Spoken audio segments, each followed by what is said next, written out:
We've got the all-new RAV4. With 3 different models. It sounds like a RAV4, Andrea.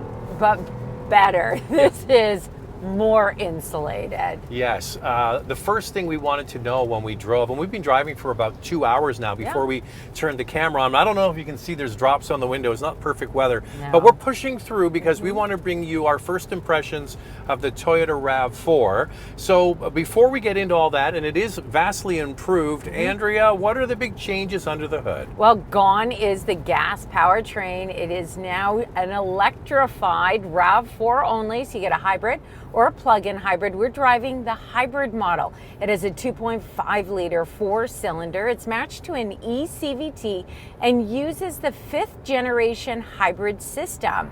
It gets a combined 236 horsepower, standard all-wheel drive in Canada, front-wheel drive and all-wheel drive options are available in the US. Okay, so the cars that we're driving today are only the hybrid. They don't have the PHEV here yet because that one is coming from Japan. So today we're really focusing on the hybrid, but we'll give you a little information on the PHEV.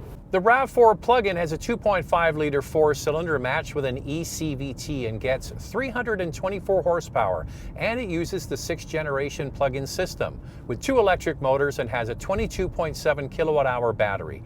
It gets 84 kilometers, 52 miles of EV range.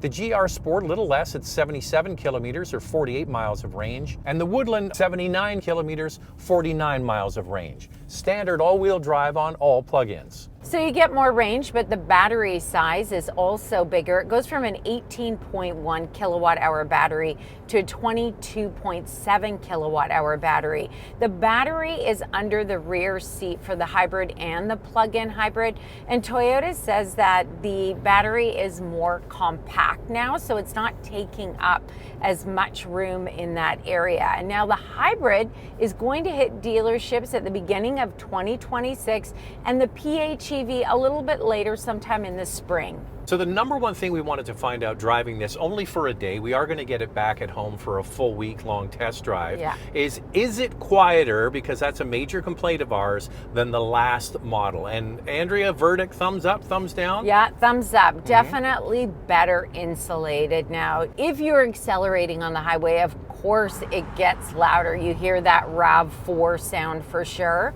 But overall, Toyota did focus on making the cabin more insulated, and they did a much better job with it. Okay, so a few things they did. They have now carpet covering 90% of the interior. They have new wheel well liners with a new material that absorbs sound. So when you're just cruising like this, there's very little road noise from the tires and the suspension. And then they improved all the seams and the seals, and it makes a big difference. It's really only when you're asking the 4-cylinder to add extra power under a heavy load, that's where you get it. I would say much improved interior feel. For sure. And you know, Toyota says that they increased the structural rigidity of the RAV4, so you can feel that the comfort level and the way that it handles is also much improved. It's just smoother and more refined than that outgoing model. Now, when it comes to the plug-in hybrid, I asked Toyota if I'm cruising on the highway in pure EV mode. If you're cruising on the highway in pure EV mode, Andrea, how fast can you go? 140 kilometers per hour. That's about 87 miles per hour. I thought that was pretty good. Andrea, now, of course, Andrea, that's speeding. It's speeding on the highway, especially in BC. But you know what? I thought that was really great. But of course, if you do accelerate quickly and you need that passing power, then the gas engine's going to come on, so you get that combined horsepower. So they have 3 kind of designs of RAV4. Core is the one where the integrated grille. They have the sport models, which are the plug-ins, and this is the Woodland, and this one is kind of the outdoorsy one, and it raises the suspension by how much? The RAV4 gets 8.1 inches of ground clearance, the Woodland a little bit more, 8.5 inches, and the GR Sport a little bit less, 7.5 inches. The Woodland's height is mostly because of the all-terrain tires. One thing I want to comment on is that the Woodland model in Canada only comes with the hybrid powertrain, but in the US, the Woodland gets the hybrid and the plug-in hybrid. When we asked Toyota Canada, do you think that you would pivot and bring that plug-in hybrid to Canada for Woodland? And they said if the demand is there, they can do that. Okay, one thing I wanted to touch on with this Woodland, because we have been driving it for a few hours now, is even with the all-terrain tires, it's like it's quiet. Yeah. It's much improved. So all-terrain tires on a sort of an outdoorsy kind of vibe vehicle, you're not sacrificing any ride comfort. And later in the video, when Andrea and I switch seats, we're going to be in the limited. So stick around for that. Yeah, and I also find that with the increase in power, you do notice a difference. Acceleration is better. Passing power is a little bit better. I'm looking forward to driving the plug-in hybrid, especially the GR Sport model with the GR Sport tuned suspension, and then of course you get the GR Matrix grille and front and rear bumpers. It's just such a sporty looking RAV4, and the first time a GR Sport is available on a RAV4 model. Toyota says that they've really prioritized handling in that RAV4. Well, the proof is when we drive it. What I noticed driving, we had a short stint on the highway, the tip-in throttle to pass a truck or something, you get a much more satisfying passing feel on the highway. So I think the calibration of what was already a good hybrid system to the latest version with more power, more efficiency is all better. Yeah. We've been driving on some pretty great roads. Some of them have been twisty, some of them have been very bumpy, larger bumps, smaller bumps. And this Woodland model has really handled them well. You know, you didn't feel like you had that crashy feel when you were going over the bumps. So I think overall it handles quite well. Steering is still pretty light with the RAV4, which is exactly what I would expect. Maneuverability is good, and the turning radius is also very good on this. Okay, it hasn't really changed in size. So I would probably guess that overall they've heavily modified the existing platform. Wheelbase is the same, general size of the vehicle is the same. The wheel and tire packages have extended the track side to side out a little bit, but for most people, you could just basically say size is the same as the last generation. I really like how Toyota has gone with different exterior styles. There's something for every consumer. If you want something that's sporty, if you want something rugged and more adventurous looking, or of course the core with the integrated color match grille, which is one of my favorites. Okay, so over the last few months, we've had quite a few Toyotas, and Andrea always seems to land on the Limited is her go-to choice. That's the one with the integrated grille. Is that still your choice for RAV4? It's my choice because it's the most sophisticated and elegant model, and it also gets all the features. It does come with a lot of stuff, and we're going to touch on all of that when we get into it just a little bit later on. I like this Woodland, though. I like the sort of chunkier look on the front. I can totally see why they're doing this. I think what they're going to do, Andrea, is they're going to do TRD is going to be for their trucks, and then Woodland will migrate through their SUV and car lines to give it a little more rugged look. And who would like to see a Grand Highland or Woodland? See? That might be kind of cool. I would almost bet it's coming. Yeah. The RAV4 comes standard with LED headlamps, LED tail lamps, 17-inch wheels, 18 and 20-inch wheels are available. And the RAV4 hybrid and plug-in hybrid gets a temporary spare tire, which is a big win for consumers. One of my favorites is the back. I like the script. I also think that it has a bit of a wider stance in the back. Toyota says that they made the window bigger for improved visibility. Yeah, so there's more glass at the back. That's a plus. Now, we mentioned the Woodland is the more adventurous one, and you can notice it right away because the front end is slightly raised and it's black. There's also a split upper and lower grille, and in the middle you have the Rigid Industries LED lights. That's the biggest tell. And you get raised roof rails and crossbars. The RAV4 GR Sport takes inspiration from motorsports with wide tread all-season tires and unique 20-inch wheels.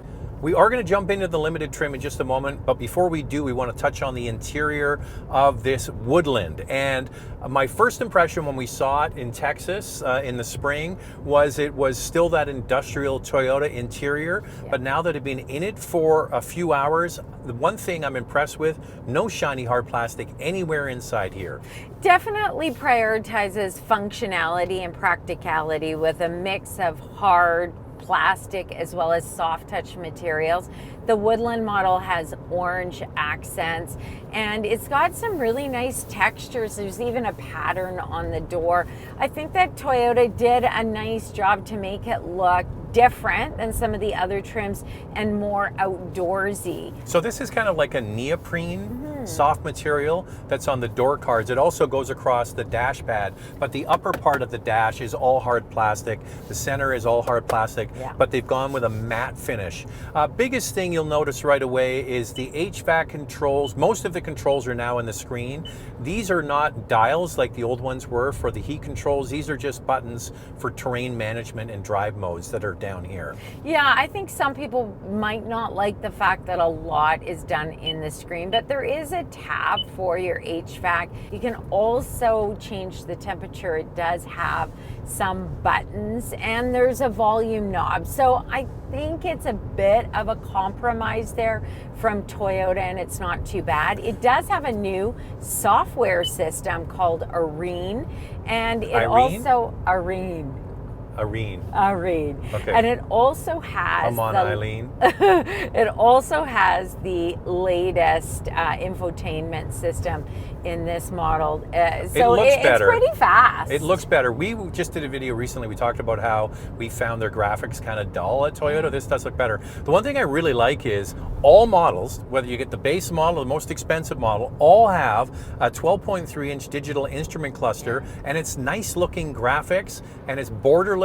There's no reflection. I think that looks better than when I first saw it. My impression of it now is better than when I first saw it. Yeah, I would agree with that. And I think I had to say I'm a little bit surprised that the base model comes with the 12.3-inch digital driver display. So Toyota really loaded it up. Of course, we don't have pricing yet. It will be released closer to the on-sale date, so we'll have to wait for that. This Woodland model has the 10.5-inch touchscreen, which is standard on the base model. There is an available 12.9-inch touchscreen, which we'll show you coming up in the limited model. The Woodland model also has an exclusive interior color to the Woodland model called Mineral. Yes. And this gets standard 5 USB-C ports. Also, if you go for that plug-in one, especially the Sport, the GR, you get the faux suede interiors, you get the Softex bolsters, red and GR in the headrests. Yeah, and also paddle shifters on that model and sport pedals. But the thing is, we saw that model and we were hoping it was going to be more wow. It's just slightly more than this. As for the SE and XSE Sport models, you get blue accents, but also that faux suede Softex combination with some blue on the seats. Okay, switching from Woodland, we're now in the limited. That was mere seconds, Yes. But actually there was a lunch stop in there. There was. And we asked some questions. So the Woodland we had has a ratchet system. Now, all of these are not for the Canadian or US market. They could be made for somewhere else. Yeah. And we found out what, Andrea? We found out that all trims have a height adjustment, whether it is a manual or power operated. How good is that? Well, we've been saying it for years. Put the ratchet in. They put the ratchet in. Yeah. So we're very happy about that. And now we're in the limited. We drove the Woodland, and I don't really see much of a difference. Look at the screen is larger. You have a 12.9-inch touchscreen instead of the 10.5-inch that we saw in the Woodland. You have the new shift-by-wire toggle shifter, which does look quite elegant, but when you start touching the materials, in the limited model, they are exactly the same, really. They feel the same as the Woodland. Soft touch, but then, of course, you've got your hard plastic. I remember when we were in Texas and when they showed the RAV4 for the first time and we saw the plug-in version, the GR model, same thing. Other than the fancy seats, with the two-tone material, Yeah. it was the same interior. So they all look like this. Yeah, they all have that same feel. You may get a larger screen, obviously more available features. In the Limited, we've got the panoramic sunroof and the JBL sound system. One thing Zach and I noticed right away, we were just driving on the highway, and because of the panoramic sunroof and also the crossbars, you really hear the wind. And when we closed it... So what we did was we did a little test, and we closed the sunshade, and it actually brought down the noise level. It was quite noticeable from the Woodland this morning to this. The pano roof is great. Now that is quieter. See, it's a lot quieter. But that cross member certainly adds drag, and that's creating more noise. Okay, we want to clarify the sunroof situation and the roof rails. We did get a note from Toyota after the event stating that these were pre-production models. The Limited model that we're driving is supposed to come with the low-profile roof rails and no crossbars. The interesting thing is, the Woodland model does come with raised roof rails and crossbars as standard equipment. And also we noticed with the Woodland trim and the all-terrain tires, they seem to make a difference as well when you're on the highway. The Limited tires do seem like they're a little bit louder. So we've got the combination of all this going on and then the tires. But you do get a lot more nice stuff in here. You do. Is it still your favorite trim, Andrea, the Limited? See? I know. Now I'm thinking if I took the crossbars off, but I really like to have this open with the pano roof. By the way, at the lunch break today, we actually stopped at the factory where they make these in Woodstock, Ontario. And this is a big addition for the plant to be able to attach this into RAV4. If you had one in the US, that came from Japan. Yeah. Now they're able to make it in the US and in Canada. And another thing that is a little bit more complicated for them as well is that the core model with that integrated grill and bumper is a little bit more complex too. Okay, so I like the previous model we drove with the big clunky shifter. I kind of like that. You can rest your hand on it. You like this. I like them both. I'm not bothered by either. I would just pick the best trim for my lifestyle. But I do like this new shift-by-wire system as well. I think that Toyota has done a good job overall with functionality and versatility of the interior. Yeah, they've always had that. Yeah. They just don't have the plushness that some other brands have. No. All right, let's get into all the available features on maybe your next RAV4. You can get a panoramic view monitor with a 360-degree overhead view, front and rear park assist, a head-up display, rear view digital mirror, 9-speaker JBL sound system, wireless charger, 8-way power driver seat and passenger seat, driver seat lumbar support, driver seat memory, ventilated front seats, a heated steering wheel, heated rear seats, a moonroof, the panoramic sunroof, power tailgate, and you can also get a power tailgate with the kick sensor. Now, as we mentioned, the footprint of this RAV4 is pretty much the same as the last model. So when you see me getting in the back seat, the space is the same. You get pretty good legroom, good headroom. I will say that Toyota foam is excellent. It's comfortable in the back. How does it stack up? Front row legroom is 40.9 inches and second row legroom 37.8 inches. So lifting up the power lift gate, the space is the same. We touched on it already. You get a temporary spare tire. Cargo space behind the second row, 37.8 cubic feet, and overall cargo space is 70.4 cubic feet. The new RAV4 is 181.1 inches in length, 73 inches in width, and 69.9 inches in height. The wheelbase remains the same at 105.9 inches. The GR Sport is actually 1.8 inches longer and has 0.6 inches less overall height. The Woodland model is also longer by an inch. So what we don't have today is pricing for the 2026 RAV4. That's going to come closer to the on-sale date early next year. So what we're going to do is give you the pricing for the current model. The 2025 RAV4 Hybrid ranges in price between just over $39,500 and goes all the way up to just over $50,500 in Canada. In the US, it starts at just over $32,500 and goes up to just over $41,000. So we do have the fuel economy. It's rated at 5.2 liters per 100 kilometers city, 6 on the highway. That's 45 miles per gallon city, 39 on the highway. So depending on the plug-in trim that you choose, you get different fuel economy. We've put all of the information on the screen, and you can also see just how efficient this new plug-in is when the battery is depleted. The plug-in hybrid comes with a 7 kilowatt onboard charger, available 11 kilowatt, and DC fast charging capability. It will charge from 10 to 80% in approximately 35 minutes. The level 2 charger, 2 to 3.5 hours, depending on the size of the onboard charger. A J1772 charger is standard, available CCS1. All hybrid models except the base trim can tow up to 3,500 pounds. The base model, 1,750 pounds. All plug-in hybrids except the GR Sport can tow 3,500 pounds. Toyota offers a warranty of 3 years or 60,000 kilometers, 36,000 miles. Lightning round, 2 things we like, 2 things we'd like to see improved. I like that this is finally a quieter RAV4. It drives better. What I'd like to know is the price. I hope it doesn't go up too much. I'd like to see a better mix of colors maybe on the inside to break up all of this gray. So there it is. It's the 2026 RAV4. Now is hybrid and plug-in only. We will get it back at home soon, but what do you guys think of that? Thanks for watching, and if you like what you see, subscribe. We'll see you next time.